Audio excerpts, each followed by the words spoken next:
আসসালামু আলাইকুম। ক্রিকেটের আসল সৌন্দর্য যে টেস্ট ক্রিকেট, তারই একটা প্রমাণ আজকে আমরা ইন্ডিয়া এবং ইংল্যান্ডের যে 5th টেস্ট ছিল সেটা দেখতে পেলাম।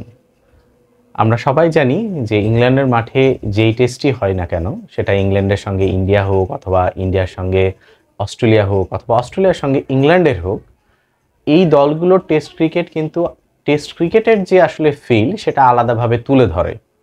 তো এটাও আমরা এই 5th টেস্টে দেখলাম যে এইখানে গতকালকে পর্যন্ত যেভাবে করে জো রুট এবং ব্রুক ব্যাটিং করছিল, মনে হচ্ছিল যে আসলে 374 রান কোনো রানই না, এটা ইজিলি চেসেবল। বাট বৃষ্টিবিঘ্নিত ম্যাচ, লাস্টে 4th নম্বর দিনের লাস্ট সেশন না খেলা হওয়া এবং আজকে শুরুর যেই 30 মিনিট, সেই 30 মিনিটের যেই বলা যায় টান টান উত্তেজনা, এটা আমাদের মনে হয় যে যারা আমরা ক্রিকেট লাভার আছি তাদের সবার জন্য বেশ এন্টারটেইনিং পার্ট ছিল। তো এটাকে নিয়ে আসলে এই জন্যই বলা যে টেস্ট ক্রিকেট হারিয়ে যায়নি। টি20 আসুক, 100 বলস আসুক অথবা আরও যে কোনো ফর্মেটই আসুক না কেন, টেস্ট ক্রিকেটের যে সৌন্দর্য সেটা সবসময়ই আলাদা। কারণ এইখানেই একজন প্লেয়ারকে তার সকল ধরনের স্কিলের পরীক্ষা দিতে হয়। সেটা তার মেন্টাল ফিটনেস হোক, মেন্টাল স্ট্রেংথের জায়গা হোক, ফিজিক্যাল ফিটনেস হোক অথবা তার ব্যাটিং বোলিং অ্যাবিলিটির জায়গা হোক। তো সব কিছু মিলে খুবই ভালো একটা টেস্ট আমরা দেখেছি।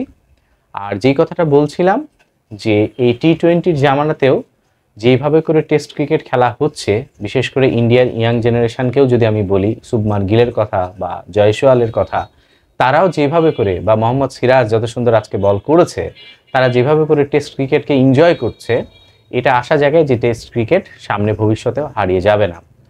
আর সর্বসাকুল্যে ইংল্যান্ডের জন্য যে বিষয়টা আছে যে ইংল্যান্ড তাদের 2015 সালের বাংলাদেশের সঙ্গে ওয়ার্ল্ড কাপে হেরে বাদ যাওয়ার পর থেকে যেভাবে করে ক্রিকেটকে রিফর্ম করেছে এবং তারা ওয়ান ডে এবং টেস্টে যেইভাবে করে নিজেদেরকে গড়ে তুলেছে, এটা সত্যি অসাধারণ। এবং এরা ক্রিকেটটাকে আরও মোর এন্টারটেইনিং করে তুলেছে আমার কাছে যেটা মনে হয়। টেস্ট ক্রিকেটেও যে অ্যাগ্রেসিভ মনোভাব নিয়ে তারা ব্যাটিং করছে, বিশেষ করে জো রুটের কথা তো বলতেই হয় যে আর শুধুমাত্র একজনই আছে তার উপরে, সচিন টেন্ডুলকার, যার রানটা স্পর্শ করলেই সে এখন পর্যন্ত ক্রিকেট ইতিহাসের সবচাইতে বেশি রান করা ব্যাটসম্যান হয়ে যাবে। এবং 4 দিনে অথবা 5 নম্বর দিনে 374 রান অথবা 300-র অধিক রান চেস করে জেতা, এটা আমরা অ্যাজ ইউজুয়াল দেখি না। আমরা ধরেই নিই যে 300 রান মানেই লাস্ট ইনিংসে ব্যাট করে চেস ডাউন করাটা অনেক টাফ। কিন্তু সেই বিষয়টা ইংল্যান্ড কেমন যেন খুব রেগুলার করে ফেলেছে।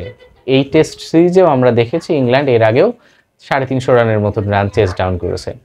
তো সর্বসাকুল্যে খুব ভালো একটা ম্যাচ ছিল, খুব উপভোগযোগ্য একটা ম্যাচ ছিল এবং আমরা আশা করব বাংলাদেশ দলও এখান থেকে অনেক কিছু শিখবে। বাংলাদেশের ব্যাটসম্যানরাও নিজেদেরকে সেভাবে করে প্রস্তুত করবে, কারণ ক্রিকেট এখন অনেক ফাস্ট আগাচ্ছে। সেই জায়গা থেকে আমাদেরকেও ক্রিকেটের সঙ্গে মানায় নিতে গেলে, আধুনিক ক্রিকেটের সঙ্গে মানায় নিতে গেলে আমাদেরকেও এরকম ফাস্ট হইতে হবে, মেন্টাল টাফ হইতে হবে, তবেই আমরা সাফল্য পাবো। সবাইকে অনেক অনেক ধন্যবাদ। আসসালামু আলাইকুম।